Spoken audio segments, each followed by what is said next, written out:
welcome to Going to the Dogs. I'm Donna Clawson, and today we have a special guest. This is Mary Nellum. She's kind of the dog whisperer. She is going to be talking about dog body language, and this is really interesting because I don't know anything about it. She has Smiling Socks Pet Care. And in other words, she'll come while you're on vacation and check on your dog. And that is such a service that we need here in this local area because there's a lot of people vacationing. They don't have that pet buddy to check on their dog. And it's nice to know there's places that they can call. And Smiling Socks would be one that they could call. Oh, yeah, I would love for them to. Okay. Absolutely. So, and besides just the pet walking and all that, what would you do if somebody was going to go out of town for vacation? Well, my most requested service is my live-ins, is where I come and I actually stay at your house, okay, and I take care of your pets, and basically I spoil them rotten. There you go.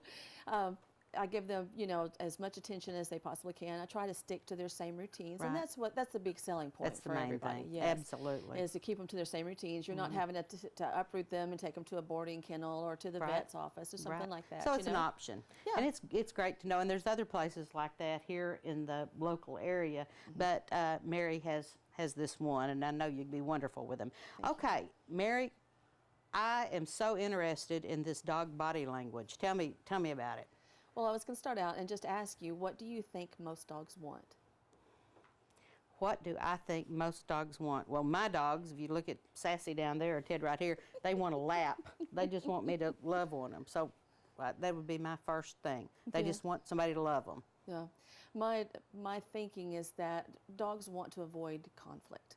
Oh. And that's where the dog body language comes in, okay, you know, because they're such social animals, you know, and because conflict causes so many problems within a family, whether it's a family of dogs or a family of dogs and people, or even just a family of people, you know, conflict really tears things up. And dogs are master negotiators at avoiding conflict.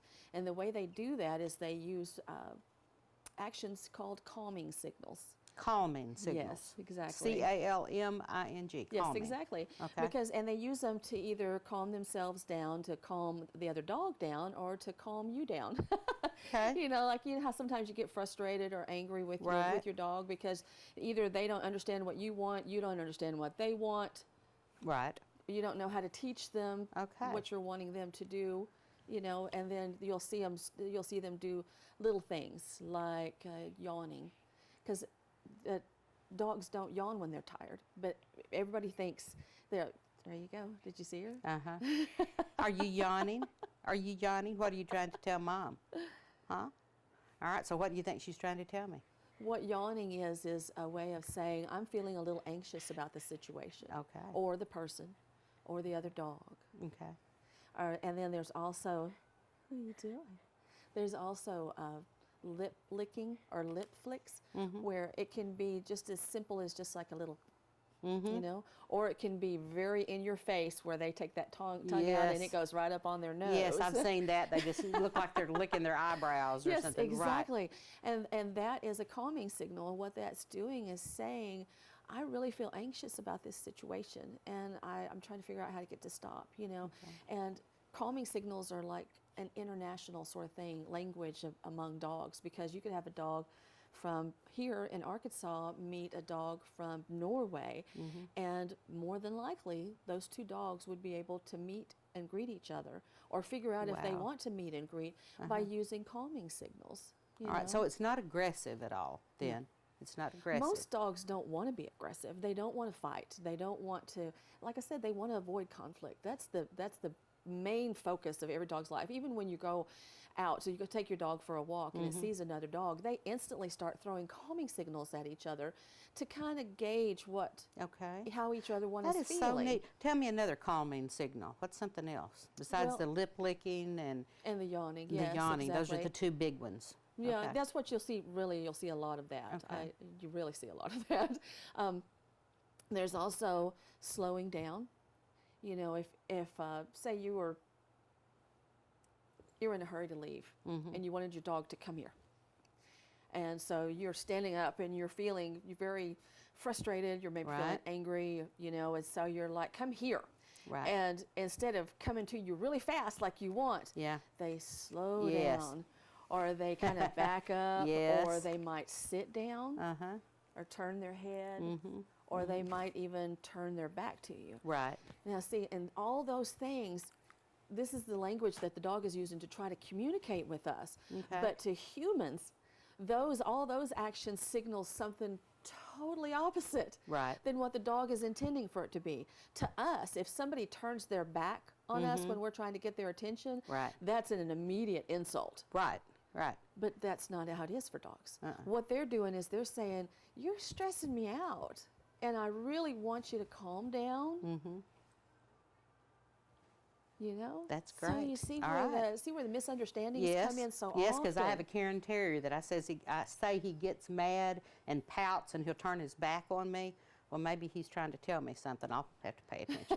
I have to pay attention. And see, this is what I love about this kind of stuff. When I first started learning about calming signals, I would go to PetSmart and just sit in the back on those benches by the grooming salon, and I would Right. just watch the dogs. And there is this world of communication going on right underneath our noses, and most of us aren't aware of it. But when you really watch for it, oh my goodness, you can see all kinds of things. That's super. Okay, we'll be right back with more of this dog body language. All right, we're back with Mary Nelum, and she is the owner of Smiling Socks Pet Care, and we're talking about dog body language, and this is really interesting. Okay, Mary, give us some more tips. Well, we were talking about things to look for to try to figure out how a dog is feeling, whether they're a safe dog to approach. Okay. A relaxed dog, just like people, they have a very loose body. You know, their mouth will be open, their tongue will be hanging out. You know, Okay. they kind of look like they're smiling almost. All right, you know, good. their eyes are soft. You know, their ears may be up or slightly perked back. You know, slightly back, but not pressed against the head, just Right. slightly back. You know, and you can just tell, and the tail may be wagging. You know, Okay. and I just feel like you can really tell if a dog is feeling relaxed and comfortable with you. If they're not, some things to really watch about are when they close their mouth, Okay. they get very still. When they get what's called the whale eye, What's that mean? which is when you can see the white around their eye.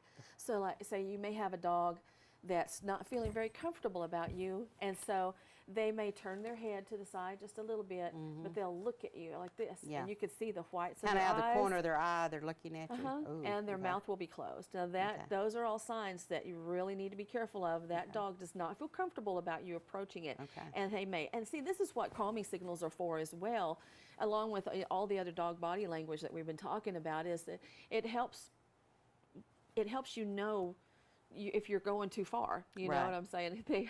Well, let's you say don't want them that to you've bite. approached the dog and you figured out the dog is not comfortable. Should you just back up? Can you just turn around and walk off? What's a good way to A just good leave way, I the think, dog? would be to turn sideways to the Okay. dog. Because, like we were talking about, that how dogs turn to the side, and that's a calming signal. Well, people can use calming signals on dogs. If Okay. you notice that your dog is uncomfortable in a situation, you can do the same thing. You can kind of lean back and take a Okay. deep sigh and yawn. And it'll kind of start to let relax him and- know this is yeah. okay. Yes, exactly, and turn to the side. Turn to the side so that your side is facing the dog. I have a big problem with calming Ted. You can tell that. I can tell. Yeah, Ted's real high maintenance here. Okay. So that's good to know. What else? Like if my grandson, if we're out walking or in his neighborhood and there's a dog, what's some things I should teach him about a strange dog?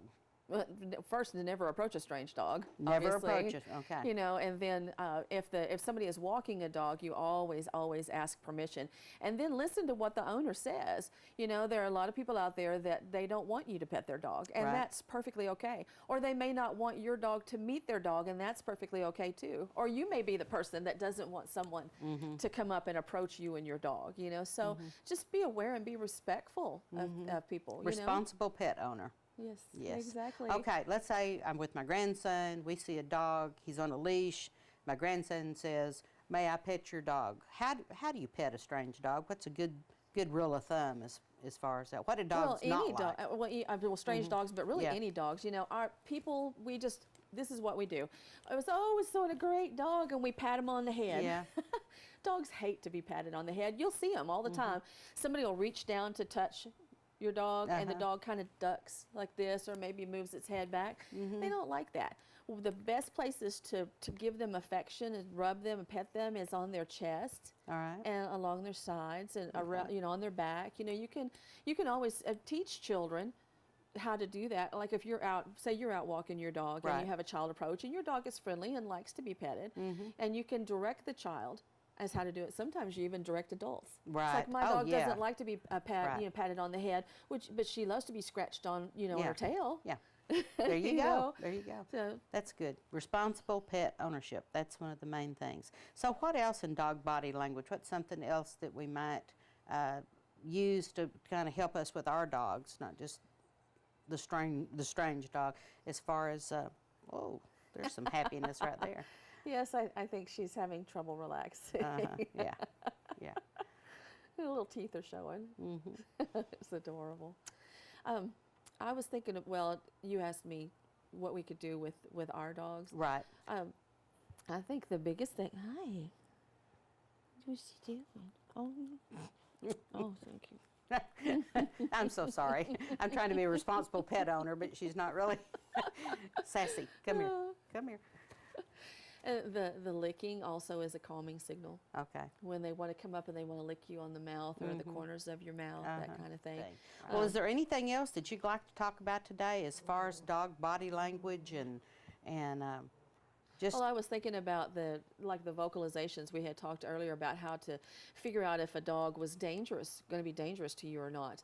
And the biggest thing is, like we were talking about, if a dog is giving you hard, direct eye contact, right, that's scary. Okay. So direct eye contact. If a And dog is looking at you like that and growling, giving you a real hard stare. Yeah. You know, I mean, we all love that direct eye contact, Right. where their eyes are soft and their body Yes, language is right. soft.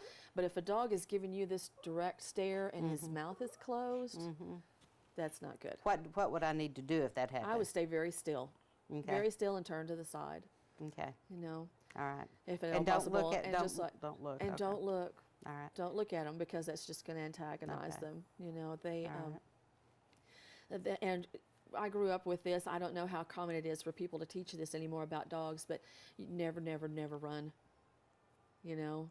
If a dog is going to chase you, don't run. Yeah. Okay. Because they're prey animals, and that instinct is triggered even more by someone running. Okay. All right. Good information. Let's end the show on a positive note. Tell me something great about them, about dogs and what you've discovered. You have many years with dogs, training dogs, housing dogs, grooming dogs. Just tell me something great about them. Well, I don't groom them. I think they're just the ultimate pet. They're fun, and they're affectionate, and they're loving, and they're smart, and they want to please us, and they enjoy being around us. I just can't think of anything better. Thank you so much for being here today. Thank you so much for letting me come. And everybody remember to adopt, don't shop, to make sure you spay or neuter, to make sure you have your dog licensed and have the microchip, and be a responsible pet owner.